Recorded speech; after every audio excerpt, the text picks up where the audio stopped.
what happens to those people who have recovered, successfully fought COVID? Are they 100% fit? To know this, we have this topic today. What next after COVID? So these symptom complex of which we'll discuss shortly is all called as long COVID or post-COVID. It is a multi-system disease, and sometimes it can even occur in people who had mild COVID illness. So that is also an important thing to know. These symptoms, usually any viral infection, a week or two it lasts, but if it goes on beyond those 2 to 3 weeks to further 3-4 weeks of symptom, then we start thinking in terms of long COVID or post-COVID. How many people are affected? Up to 10% or maybe more. If you look at the milder symptoms, it could be much more than 10%. But at least some studies in the UK have shown it to be up to 10% of the people. Remaining 90% would recover without any sequelae. So please don't get petrified with these statements also. Chronic COVID or long COVID, we start calling them when beyond 12 weeks from the diagnosis, they still suffer from some symptoms. Why this gap of time is kept is, if you remember, we all suffered from previous viral infections or typhoid or pneumonia, urine infection. Even though the infection is gone off, for some time we still feel that lethargy, joint pains, aches and things like that. So in this COVID, if these symptoms, which we'll discuss shortly, if they are beyond 12 weeks of diagnosis, we call it as chronic COVID. Basically, if you look at technically, there are 4 spectrum of this long COVID. One is the post-viral fatigue syndrome, which is very commonly seen, not only with COVID, but any other even flu-like virus, where people come with tiredness, many a time sleep disorders, and joint pains, muscle pains also many times. The other is vascular syndromes. Unfortunately, this is gaining a lot of momentum.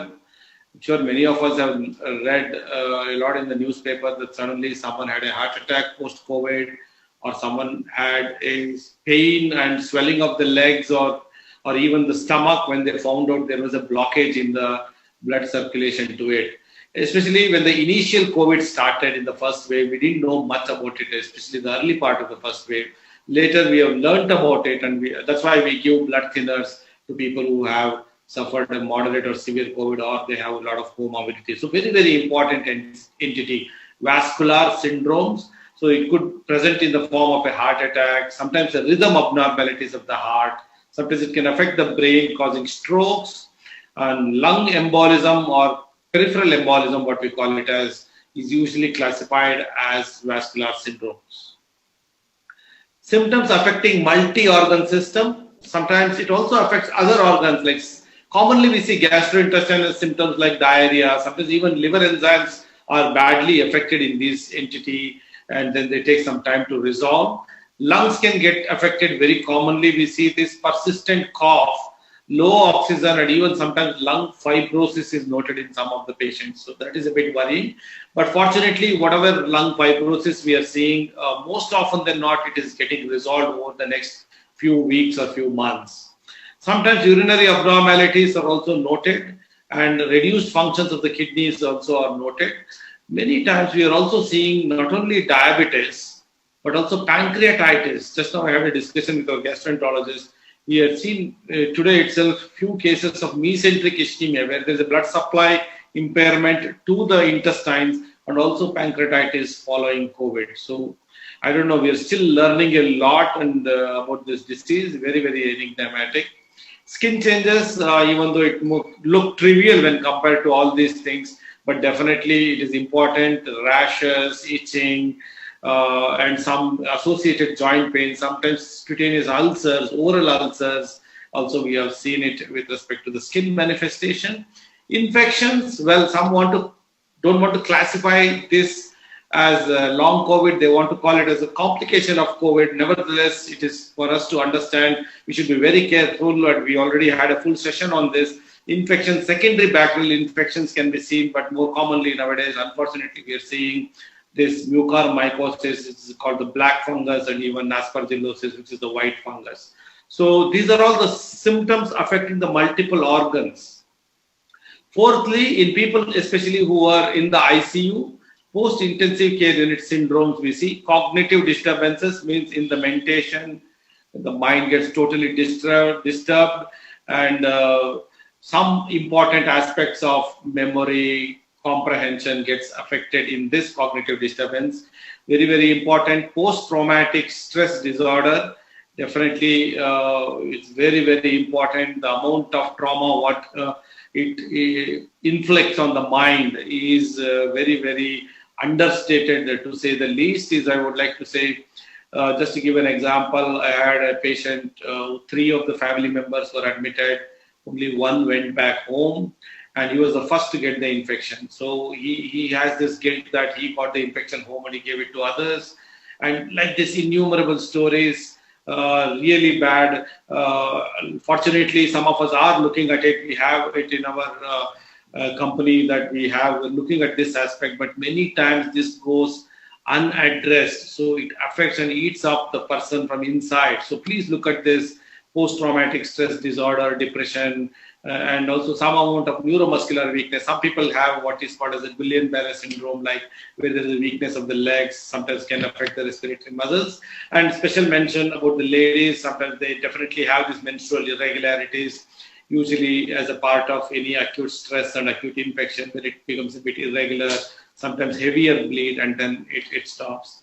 So as you all know, these are the 4 spectrums what I have discussed, quite comprehensive ones.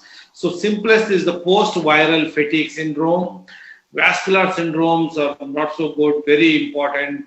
We are seeing quite a bit of instances of these vascular syndromes where there is heart attack, stroke, or there is a blockage of blood supply to the lungs, intestines, etc.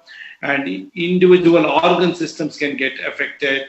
And also, most importantly, people who have visited the ICU, post-ICU syndromes, neuromuscular weakness, and I reiterate, the psyche and the soma. Psyche means the mind, soma is the body. We always easily talk about the bodily changes in us, but the psyche gets neglected. Please do not neglect it. So if you want to look at it more systematically, this is the way we classify. Again, cardiorespiratory, glucometabolic, I mentioned, many people turn into diabetics and they get into complications of diabetes during that time. And when you follow up, sometimes some people regress, some people continue to have this diabetes tag with them. So neuropsychiatric symptoms are very, very important. Depression, post-traumatic stress disorder, pain disorders, panic disorders. I've seen a very young lady who has come back today with a panic disorder. She can't forget the memories of what happened with her and her family. So very, very important thing to stay positive, and also we should always help each other. I always tell that have a concerning eye over your friend, colleague, or a family member. If they're behaving weird, please listen to them, and then they may tell you what is the diagnosis. That's what we always tell in our medical teaching also. If you listen to your patient, he will tell you the diagnosis. So common post-COVID problems are usually muscle weakness, pain, joint stiffness. These usually go away with few time. Sometimes use of simple anti-inflammatory tablet, paracetamol, or some short duration of other painkillers, and some of the drugs and vitamin D, C, zinc, palmitoyl acid, omega-3 fatty acids could help it, or they may even resolve without doing much. Second thing is persistent cough or breathlessness, very, very important entity. You should never neglect it, especially if there is associated low oxygen. Then we should look at this and treat and maybe look for what is called as pulmonary fibrosis. Again, other common things is loss of appetite and lack of taste, which itself could be a symptom of COVID. Many times it recovers on its own. Many people lose weight. Some people do gain weight also. It's very, very strange how things work in both ways. And hoarseness of voice is very, very common because of voice fatigue, and also the laryngeal edema, which I will deal with it. And sleep disorders, very, very common. Sleeplessness, nightmares, mood changes, anxiety, depression these are the more common things. So what can we do? These are the symptoms, what we can come up with. So what do you do? First thing is improve your breathing. So onto the right of your screen, you can look at it. These are the positions which can help us ease our breathlessness.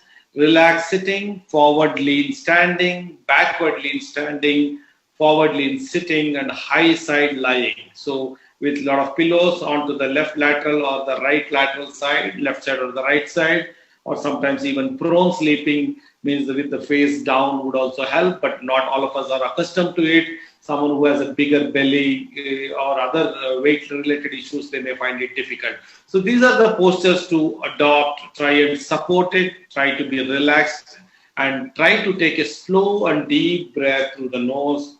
Relax your neck and shoulders because that will improve the tidal volume, the amount of air which if you keep it stiff, it compresses on the lungs. If you keep it relaxed, the lung volume to an extent improves. Breathe gently. Take a breath through the nose and breathe out through a pursued lip.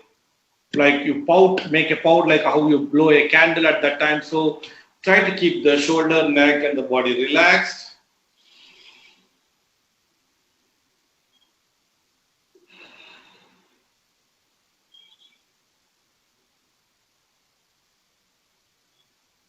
So this is one step of slow and deep breathing through the nose. Blow it out through the mouth. You can do it in 2 steps also in a staggered pattern, and the beneficial postures I discussed with you already. So that's very important. The longer you breathe out, then the next you empty more of the deoxygenated air, and you can get the better air when you take the breath next. So that is with respect to the breathing. Cough, well, there are 2 types of cough, as we all know. There is predominantly a dry cough. Sometimes there is a wet cough. So what should you do? You hydrate well, sip warm drinks, cold drinks. Drinks out of the refrigerator are not great. Some amount of steam inhalation is good. Of course, home remedies, honey, lemon drink should not cause any problem. And keep swallowing repeatedly. When you swallow repeatedly, it reduces the irritation in the voice box and reduces the cough. And also some amount of gargles and using lozenges. Sometimes even clove, I have even tried it myself. Clove, you can put it in the mouth and it will reduce the coughing. Sometimes you can use lozenges, what is available like Vicks or Alex or whatever. Voice changes, actually even people who are working in this time under the PPE and talking a lot and doing digital consults, we also do have changes in the voice, but if you look at what is the way it gets affected, it is these 2 reasons. Onto the left of your screen, you can see like what are the causes of it. Coughing excessively for prolonged periods, it strains the vocal cord. Whenever you cough, a gush of air and it has to close suddenly. So what happens when you're overworked, when you're injured, it becomes swollen and inflamed. So when the vocal cord, instead of being thin, it becomes thicker and it becomes inflamed and it causes a rough and a weak voice. Because of repeated coughing, the vocal cord or the voice box goes into tiredness and also goes into swelling. In other cases where patient required intubation, of course it can cause damage, ulceration, edema of the vocal cord or the voice box, and in some cases we also do vocal cord palsy. So simple excess coughing, 2 intubation and vocal cord palsies are the causes of changes in the voice. So what does it do to you? You may experience changes in the pitch of your voice. Honestly, this is not my pitch of voice. It has gone down a great deal with voice abuse and not necessarily coughing, but voice abuse and increased work of breathing and irritation because we breathe through the PPE. So the pitch of your voice comes down. And it is similar, like we all had cold and cough in the past. It is similarly, the voice also come down and voice fatigue also happens. You find it much more difficult to move your vocal cords and then generally it usually resolves within 6 to 8 weeks of time. So what can we do from our side for the remedies for voice changes? Some are interesting. We should always keep ourselves well hydrated. Steaming is good. Avoid persistent deliberate throat clearing. Like that, we keep doing it many times. Again, that strains your vocal cord more and the inflammation and the swelling could increase. Chewing gums or lozenges helps the saliva to go down and possibly help in lubrication. Definite no to smoking. We can try and talk less and for short periods of time, and give a bit of more of rest or voice rest, what we call it as, and stop and take a deep breath if your voice feels tired. Avoid talking with the background noise of TV or music, or someone is shouting or doing construction. You need to strain more, so that will make your voice worse. Try to maintain a definite routine so that you don't have to talk much. Voice rest is the key. So interact with it. These are all, it appears funny, but it's really important. A person who has lost his voice only will understand the intricacies of it. So try to talk less. Try to talk with familiar persons who knows your needs, rather than trying to designate a new person and trying to tell him something. And definitely sign language is another thing what you can do. But if it persists for a few weeks, please consult your doctor. We need to look at the ENT examination to make sure you're not missing anything else. So these are the two most important things, voice, cough, are the two important things what we need to look at it. Now coming to nutrition, very, very important aspect. So managing your diet post-COVID, I won't get into too much of details of it. Taste and smell changes. We all know lack of taste and lack of smell is actually the diagnostic sign of COVID almost.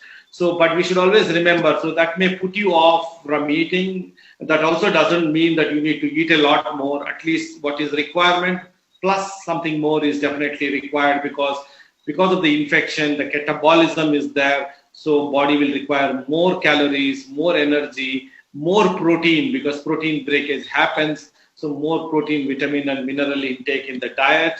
So these are a few of the diets. Healthy food is important, not the junk food here. I would like to reiterate. Vegetables, fruits, fish. Avoid the red meat, some protein contents in the beans and nuts.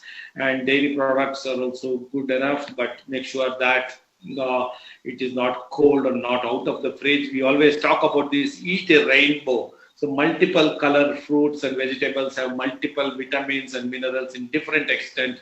So possibly it could help you better. Off late becoming very, very important is physical activity. How do you do? How much should you do? First thing is we should understand that COVID, even if it is mild, you need to rest for almost 2 weeks plus. Many times 2 weeks is good enough, up to 3 weeks in most instances.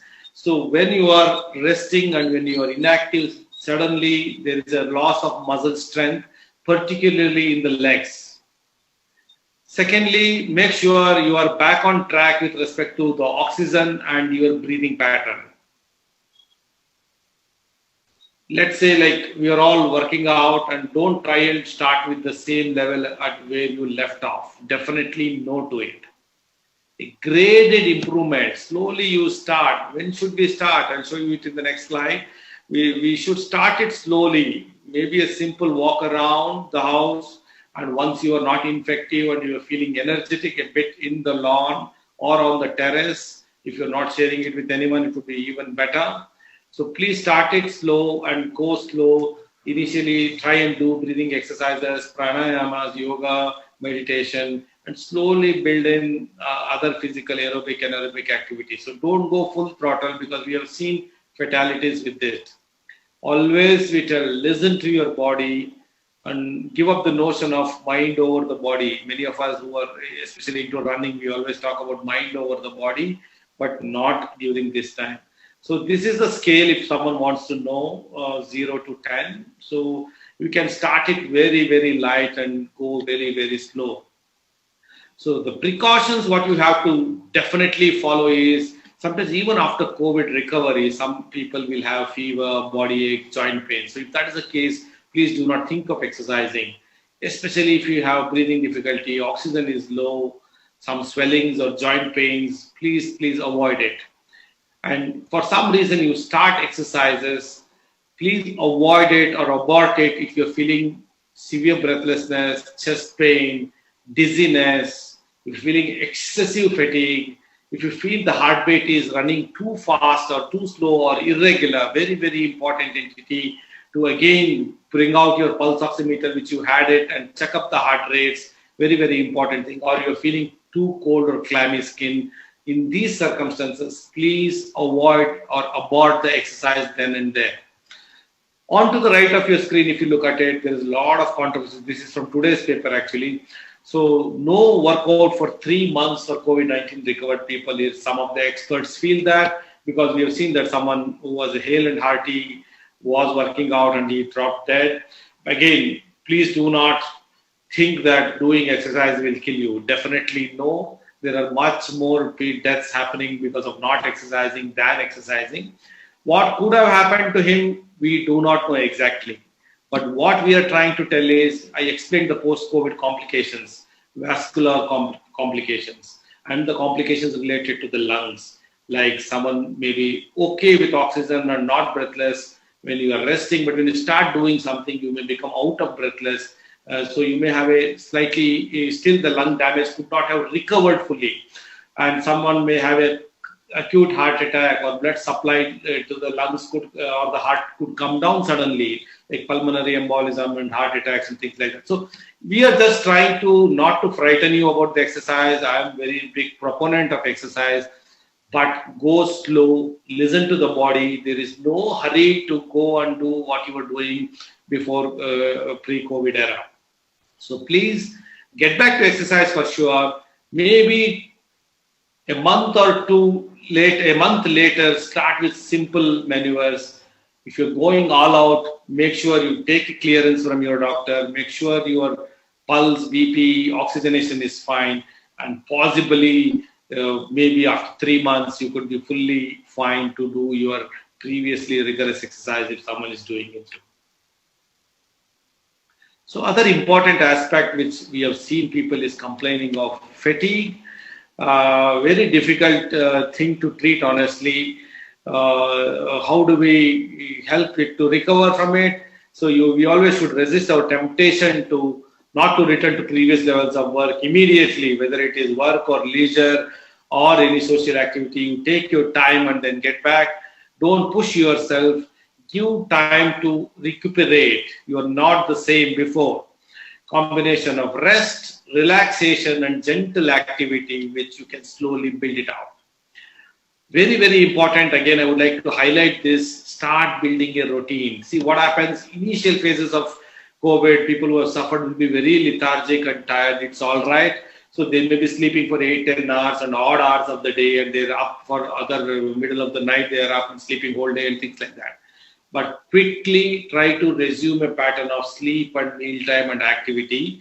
Activity not in intensity, but at least with just to walk around and things like that. If you leave this and if you continue to sleep at odd hours, then that will make you more fatigued rather than having any other issue. Avoiding doing too much on a good day. I heard one of my friends, she was feeling better and suddenly she overdid it and then she's down.